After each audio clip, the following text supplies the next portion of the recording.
मैं और मेरा देश। हमारे देश के महान संत राम तीर्थ एक बार जापान गए। वे रेलगाड़ी द्वारा यात्रा कर रहे थे। एक दिन ऐसा हुआ कि उन्हें खाने को फल ना मिले। उन दिनों फल ही उनका भोजन था। गाड़ी एक स्टेशन पर ठहरी। वहाँ भी उन्होंने फलों की खोज की, किंतु पा न सके। उनके मुंह से निकला, जापान में शायद अच्छे फल नहीं मिलते। एक जापानी युवक प्लेटफॉर्म पर खड़ा था। उसने ये शब्द सुन लिए। सुनते ही वो भागा और कहीं दूर से एक टोकरी ताजे फल ले आया। उसने वे फल स्वामी राम तीर्थ को भेंट किए और बोला, लीजिए, आपको फलों की ज़रूरत थी। स्वामी जी ने समझा यह कोई फल बेचने वाला है। उन्होंने उससे फलों के दाम पूछे, पर उसने दाम लेने से इनकार कर दिया। बहुत आग्रह करने पर उसने कहा, आप इनका मूल्य देना ही चाहते हैं तो अपने देश में जाकर किसी से यह ना कहिएगा कि जापान में अच्छे फल नहीं मिलते। स्वामी जी युवक का यह उत्तर सुनकर मुग्ध हो गए।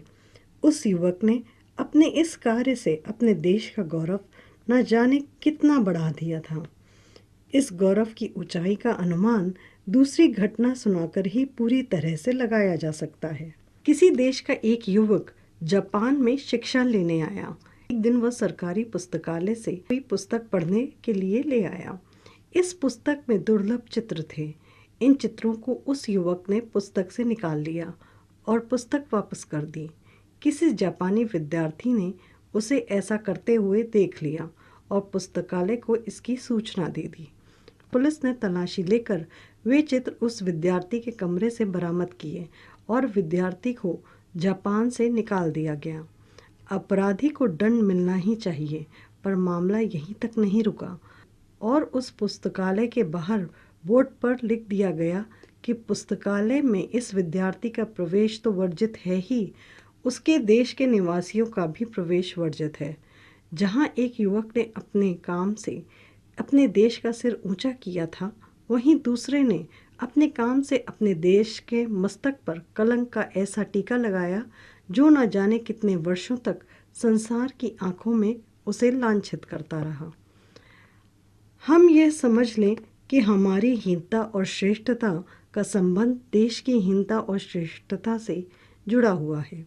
जब हम कोई हीन या बुरा काम करते हैं तो हमारे माथे पर ही कलंक का टीका नहीं लगता, बल्कि देश का सिर भी नीचा हो जाता है। इसके विपरीत जब हम कोई अच्छा कार्य करते हैं तो हमारे साथ साथ देश का सिर भी ऊंचा हो जाता है और उसका गौरव बढ़ता है। इसलिए हमें कोई ऐसा कार्य नहीं करना चाहिए जिससे देश की प्रतिष्ठा को आँच आए। क्या आप चलती रेल में, मुसाफिर खानों में, क्लबों में, चौपालों में और मोटर बसों में कभी ऐसी चर्चा नहीं करते हैं कि हमारे देश में यह नहीं हो रहा है, वह नहीं हो रहा है और यह गड़बड़ है, अमुक परेशानी है। साथ ही क्या आप अपने देश की तुलना किसी अन्य देश के साथ करते हैं कि कौन सा देश श्रेष्ठ और कौन सा देश हीन है? यदि हाँ, तब आपको चिंता होगी कि देश की प्रतिष्ठा को बनाए रखने के लिए हमें क्या करना चाहिए। क्या आप कभी केला खाकर छिलका रास्ते में फेंकते हैं? क्या आप अपने घर का कूड़ा बाहर फेंकते हैं? क्या आप अपशब्दों का प्रयोग करते हैं? क्या आप इधर की उधर, उधर की इधर चुगली करते हैं?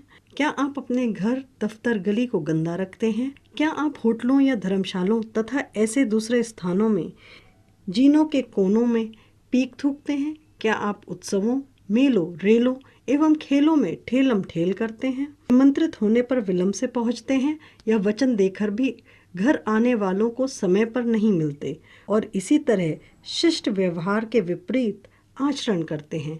यदि आपका उत्तर हाँ है तो आपके द्वारा देश के सम्मान को भयंकर आघात लग रहा है और राष्ट्रीय संस्कृति को गहरी चोट पहुंच रही है। यदि आपका उत्तर नहीं है तो आपके द्वारा देश का सम्मान बढ़ेगा और देश की संस्कृति भी सुरक्षित रहेगी।